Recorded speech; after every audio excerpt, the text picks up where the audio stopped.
continuing with some stories about insane passengers on board an aircraft. Now, I'm pretty sure, like, when you flew in the past, you encountered this particular situation, which is fairly common, which is the bad parents. You might have seen couples like traveling with their kids, and they're making a huge mess out of the entire aircraft.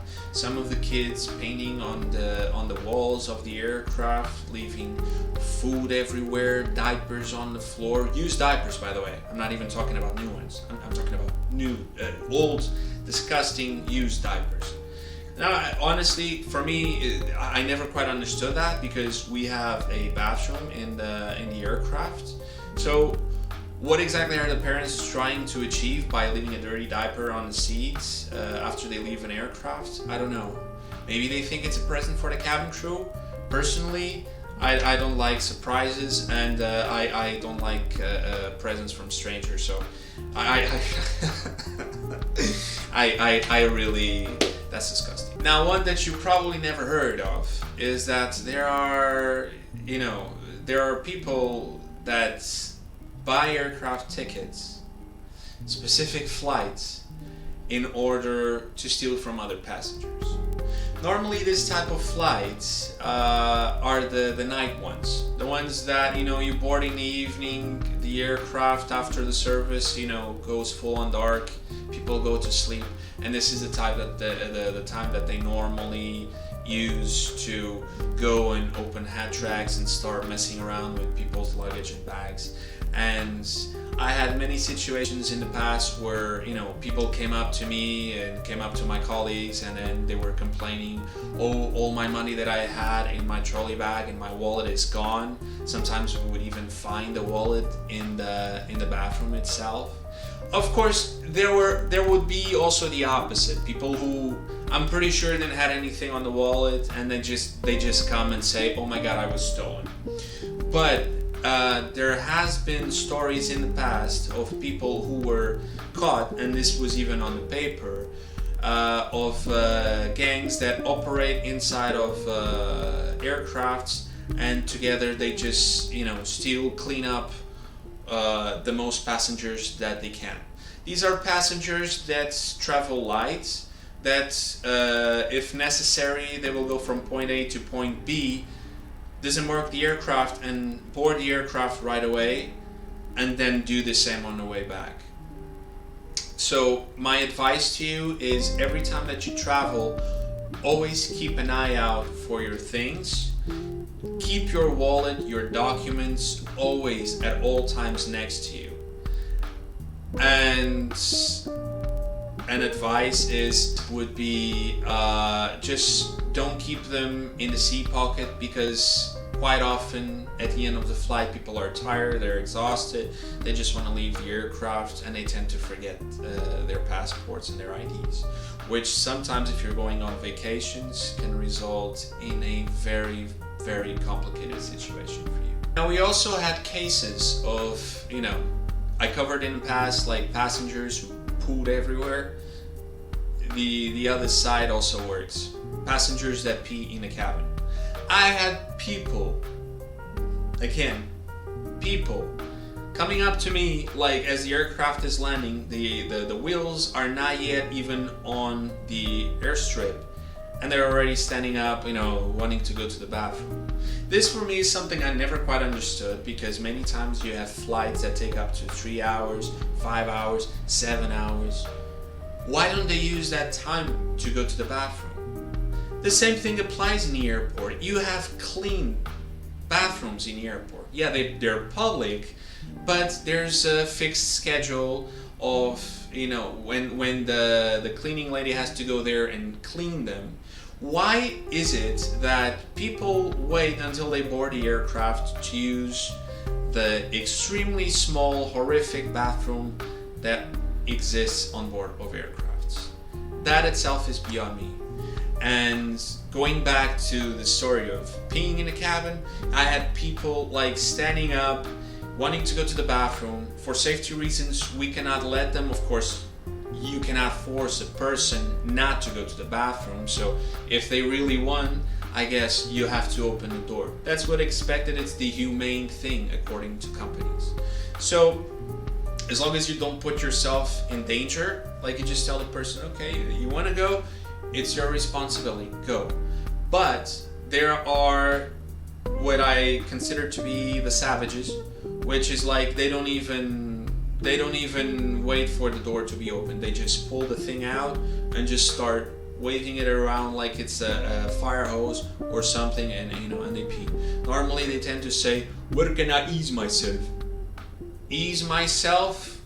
All right, I don't know. I would expect you to ease yourself in the toilet, not on the floor, not anywhere else. That's not cool, man. Now this one actually happened to me, So the aircraft is landing, the cabin is already secured, everyone is seated, all the luggages are secured, and then all of a sudden, like full on cabin, cabin is completely full, and then all of a sudden as I am sitting in the jump seat in economy, I start hearing like ee, ee.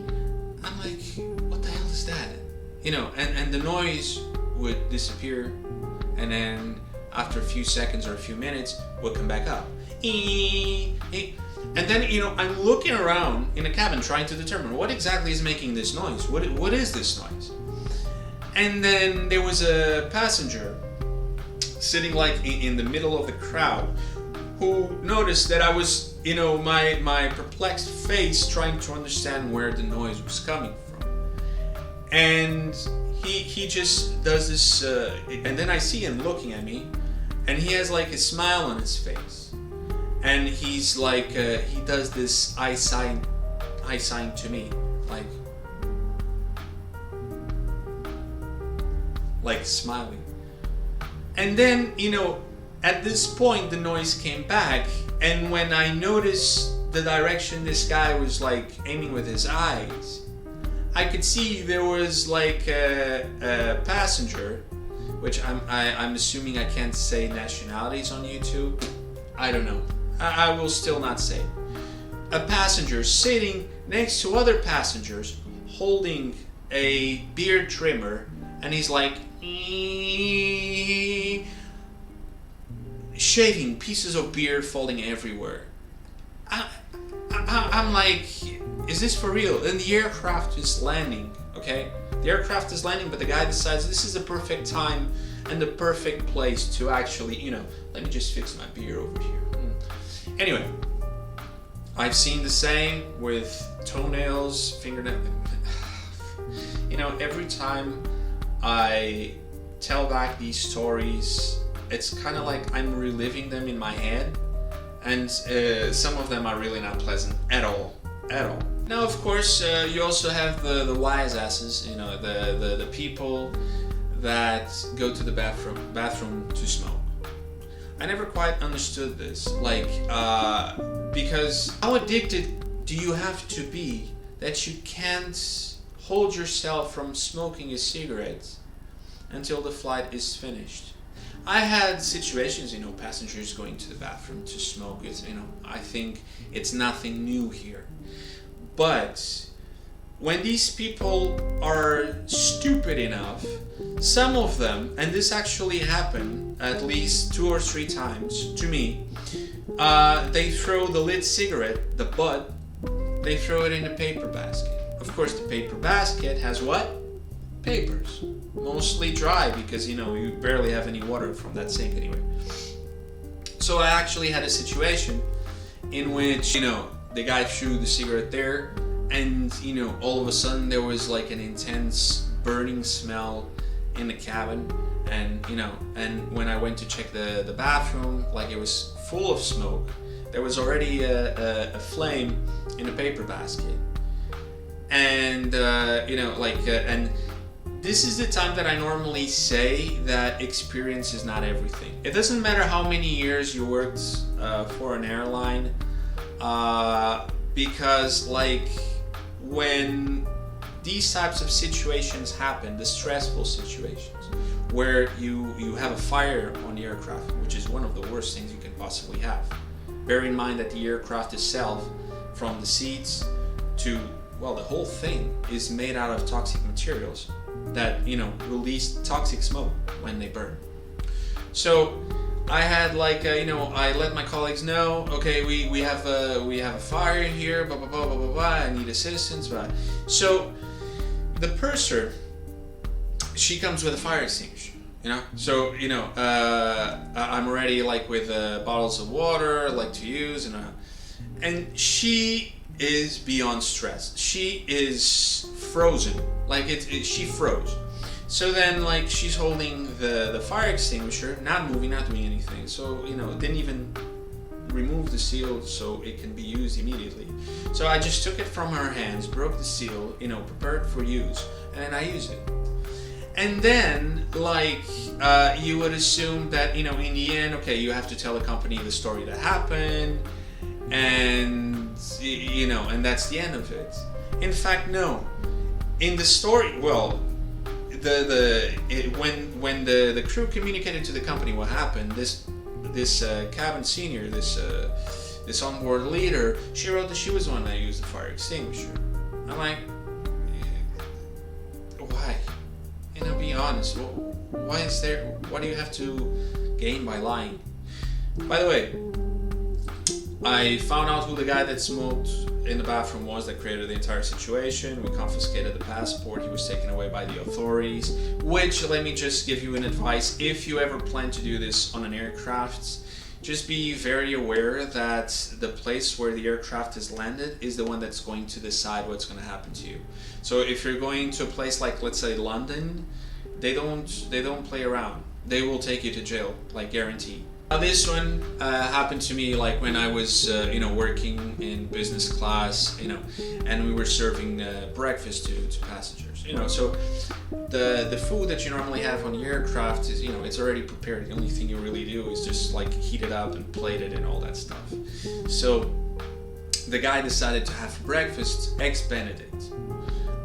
In case you don't know what kind of eggs these are, it's the one that you have a pot with boiling water, I mean, and then you just put the egg, and it's the egg whites just kind of separate. So in the end, you have I don't know how to explain. These are pretty good, but because in this particular airline we had the all-day dining concept, which was extremely frustrating.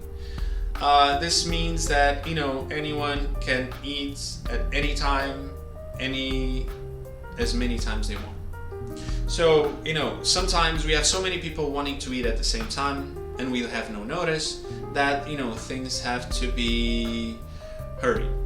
In this particular case, his eggs Benedict, I put them in the microwave, and then I'm doing the service. I'm helping out with the cabin manager.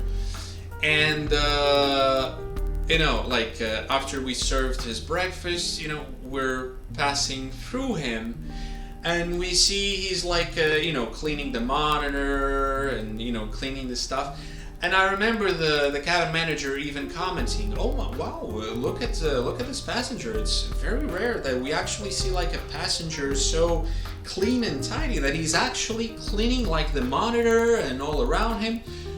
But on the way back to the galley, when we passed through him a second time, I realized that he wasn't actually doing what she thought he was doing. What happened was, because these eggs were put in the microwave, they bloated, right? So when the guy puts the fork in one of the eggs to eat it, the whole thing just exploded everywhere. There was egg in the monitors, in the ceiling, in the chair. There was egg everywhere. So, that was an egg landmine. Beautiful. Another surreal thing that happened to me was, when I was working in economy, this lady who asked me for half a cup of hot water. When passengers ask you for, a cup of hot water, many times what happens is they bring their tea from home, and then they just take the bag out and they just prepare their tea.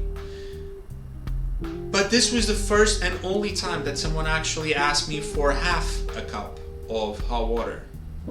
And in my head I was like, why half a cup? Is she having only half a cup of tea? Who has half a cup of tea? But anyway, so, you know, after I gave the cup to her, I decided to stay like 1 row, 2 rows behind, just to see exactly what she was going to do. And then, for my amaze, she removes an egg from her purse. She removes an egg and puts it inside of the cup with half boiled water.